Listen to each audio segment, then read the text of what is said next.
ശരിക്കും ഒരു വഴക്കുണ്ടായിരുന്നു ഞങ്ങളുടെ ഇടയിൽ. അത് നാടകത്തെ പുച്ഛിക്കരുത് മുതലാളി. ശേഷം ഞാൻ മോനിലേക്ക് ഒതുങ്ങിപ്പോയി.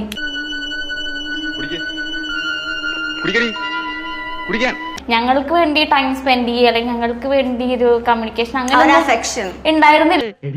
എവള് പറഞ്ഞതിന്റെ അർത്ഥം എനിക്ക് മനസ്സിലായില്ലെങ്കിലും എവളുടെ മുഖഭാവത്തിന് സംഗതി പിടികിട്ടി. 4 വർഷങ്ങളായിട്ടുണ്ടായിരുന്നു ഞങ്ങൾ ഇങ്ങനെ ജീവിച്ചു പോകുന്നു. ഇനി അവന് എവളെ ബോധിക്കാൻ എന്ത് ചെയ്യണം? അപ്പൊ അതെന്ന് നമ്മള് നമ്മുടെ ലൈഫിന്റെ ഓരോ സാഹചര്യങ്ങൾ കൊണ്ട് അങ്ങനെയൊക്കെ ആയിപ്പോയി. ഒന്നും നോക്കാതെ ആ സ്ഥാനം നീ ശരീരം കൊണ്ട് ഉപയോഗപ്പെടുത്തണം. എങ്ങനെ?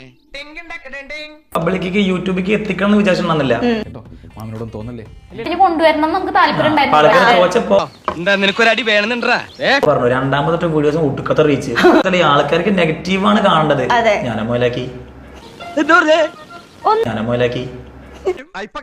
അല്ലെങ്കിൽ പിള്ളേച്ചൻ നുണ പറയുന്നതായിരിക്കും. ചോദിക്കാൻ വേണ്ടി പോയപ്പോ ആള് സ്റ്റാൻഡിലേക്ക് വരുന്നില്ല. സാഹചര്യമാണ് അവനെ വഷളാക്കുന്നത്.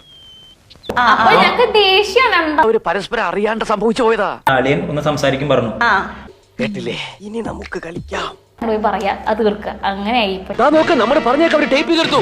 അയ്യോ എല്ലാം പിടിച്ചോ? കംപ്ലൈന്റ് പിടിച്ചിട്ടുണ്ട്.